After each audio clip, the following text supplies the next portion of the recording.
Semua keluhan-keluhan masyarakat akan kami catat dan akan kami tindak lanjuti. Kemarin juga Pak Prabowo sampai hari ini juga masih ada video-video yang mengatakan itu ditunggangi asing, awas karena ada asing dan sebagainya. Saya pikir nggak usah ngelebar ke sana Pak Prabowo, karena ini apa, pemantiknya itu adalah kebijakan pemerintah yang tidak bijak itu yang membuat rakyat ini kepanasan sehari-hari, tambah itu tambah ini ya. Ini saya ada beberapa catatan ya. Yang pertama, 2 minggu setelah Bapak dilantik itu ada pajak naik PPN 11 menjadi 12%, ribut dibatalkan. Kemudian Bahlil membuat keputusan gas 3 kg tidak boleh dijual di retail, ribut dibatalkan. Apalagi kemarin PPATK memblokir rekening jutaan rekening rakyat itu, ribut dibatalkan. Apalagi data MBG yang tidak jelas sampai sekarang. Itu yang saya bilang kemarin, Bapak bilang 21 juta mengcover anak kita sudah makan itu dari 2.000 dapur yang ada. Itu sama dengan bohong, karena kalau sampai 2.000 mensupport 21 juta itu sama dengan satu malam mereka harus memasak 11.000 porsi. Itu sudah tidak masuk di akal. Hal-hal semacam ini karena Bapak terima dari laporan-laporan kosong saja gitu. Nah ini karena memang sifat Bapak adalah orang yang suka menerima laporan baik-baik saja, tidak mengkritisi, tidak merecek, cek dan recheck dan sebagainya. Itu kelemahan Bapak memang yang saya sampaikan kemarin itu. Dalam angka-angka Bapak kurang cermat gitu ya. Memang karena ini soal kapasitas Pak ya. Kalau buat Bapak dulu memang jadi komandan di Kopassus itu membawahi 3.000 orang paling gitu kan. Tapi sekarang Bapak presiden Pak, membawahi rakyat 285 juta. Jadi beda cara penanganannya. Jadi bukan cuma menjadi presiden, Bapak harus menjadi pemimpin. Beda. Value-nya beda Pak. Presiden itu jabatan, pemimpin itu adalah sebuah sosok, seorang sosok yang betul-betul bisa mengademkan atau memberi arahan yang efektif dan efisien kepada masyarakat gitu. Kalau cuma pencapaian menjadi presiden, Bapak sudah mencapai itu gitu.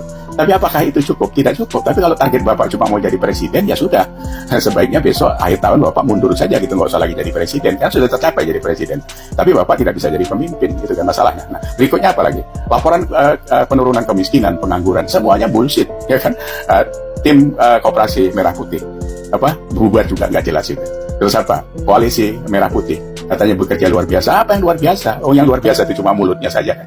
Ya kan? Nusron bilang tanah mau disita, dibilang itu bukan tanah mbahmu. Apalagi Saifullah Yusuf mengatakan anak yang sakit perut karena belum terbiasa makan enak.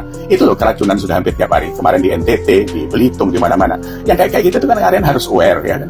Belum lagi kemarin diributkan soal nampan yang kayaknya kena minyak babi dan sebagainya. Sebenarnya itu kan ada food grade yang bisa diukur. Dia 304 atau 202 gitu kalau di stainless steel itu.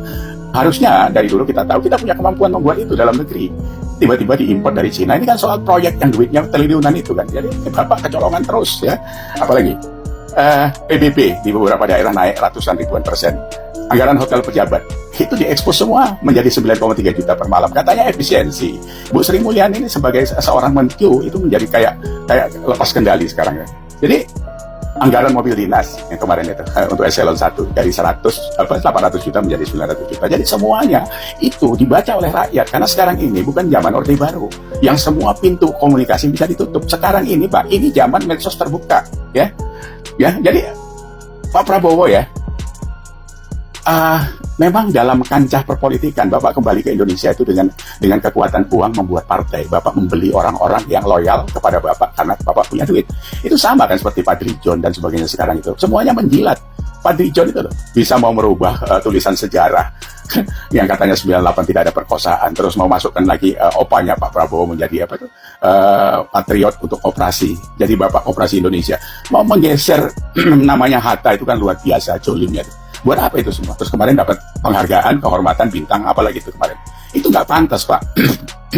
Jadi kemarin itu, mohon maaf, begitu anak-anak kita demo untuk meluruskan apa-apa yang tidak beres di DPR, tiba-tiba Bapak buat pesta bagi-bagi bintang hadiah kehormatan itu, bintang kehormatan itu ternyata bukan 34, 141, ya kan?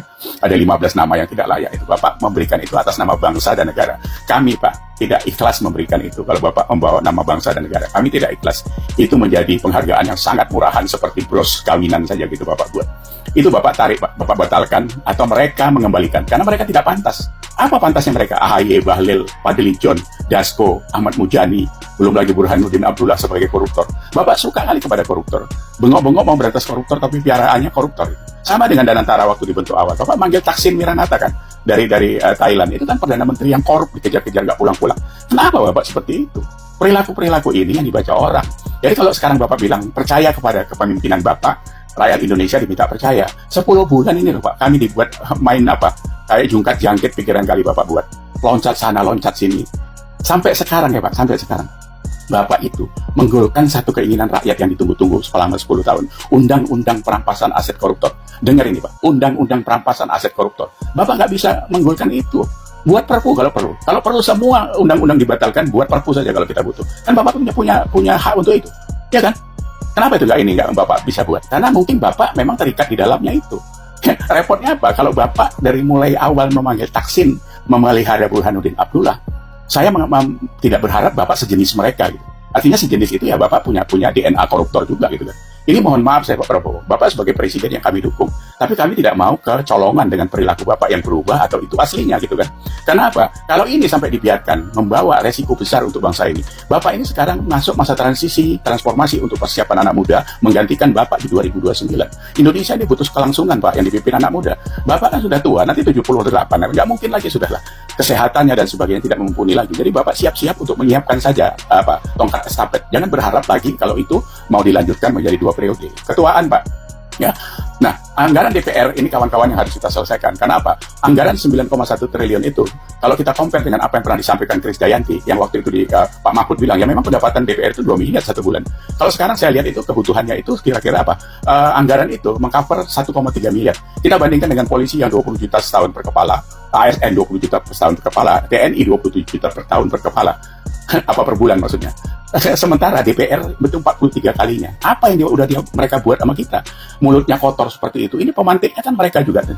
Kuya-kuya, Sahroni, Eko Patrio, itu bajingan-bajingan tengik yang sok sekarang udah kaya itu. Terus kita dihina-hina seperti itu.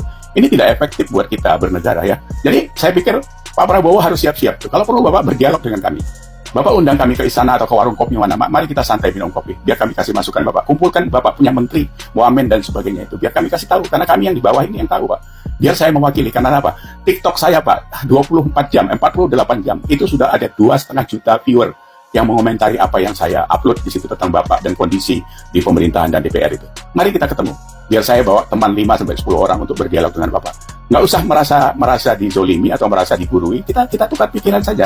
Karena belum tentu juga kami benar, belum tentu juga semua pikiran Bapak benar, ya kan?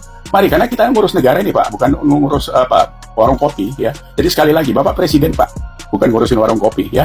Mari kita ketemu, kapan kami diundang. Nggak usah mikirin ongkosnya Pak, saya berangkat sendiri, ya. Kami tunggu undangan Bapak. Terima kasih. Assalamualaikum.